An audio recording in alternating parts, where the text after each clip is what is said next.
இந்தியாவின் புரட்சி தீயாய் இமயம் முதல் குமரி வரை அறியப்படும் வீர பெண்மணி ராணி லட்சுமிபாய் ஜான்சி ராணியாக மாற காரணமான நாள் இன்று. 1828 வாரணாசியில பிறந்த மணிகர்ணிகா 1842 ஆண்டு ஜான்சி மகாராஜா கங்காதரை மணந்து ராணி லட்சுமிபாயாக அழைக்கப்பட்டாங்க. 1851 ஆண்டு அவங்களுக்கு ஒரு மகன் பிறக்கிறான். பிறந்த சில மாதங்கள்லயே அவன் இறந்து போகிறான். மகன் இழந்த துயரம் தாங்க முடியாத ஜான்சி மகாராஜா நோய்வாய்ப்பட்டார்.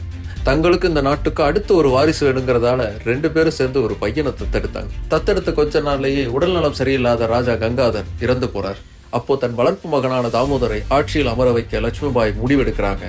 அங்கதான் ஆங்கிலேயர்களுடைய சூழ்ச்சிங்கிறது வருது. அந்த காலகட்டத்தில் நேரடி வாரிசு இல்லாத எந்த ஒரு அரசும் ஆங்கிலேயர்களுடைய கட்டுப்பாட்டுக்குள்ள நேரடியா வந்துரும் அப்படிங்கிற ஒரு புது திட்டத்தை டெல்லோசி கொண்டு வர்றார். அந்த திட்டத்தை பயன்படுத்தி நேரடி வாரிசு இல்லாத ஜான்சிக்கு அதிகாரம் எதற்கு அப்படின்னு சொல்லி மார்ச் 7, 1854 அன்னைக்கு ஆங்கிலேயர்கள் ஜான்சி எங்களுக்கே அப்படின்னு ஆணையிட்டாங்க.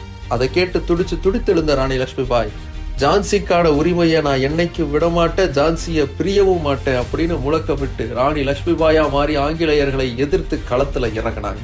குறுக்கு வழியில் சுரண்டலை செய்த ஆங்கிலேயர்களுக்கு எதிராக ஒரு பெண் புலி களத்துல இறங்கி போராடத் தொடங்கிய நாள் இன்று. இதே மாதிரி நிறைய இன்ஃபர்மேஷன்ஸை தெரிஞ்சுக்கிறதுக்கு பிக் பேங் போகன் சேனலை சப்ஸ்கிரைப் பண்ணுங்க.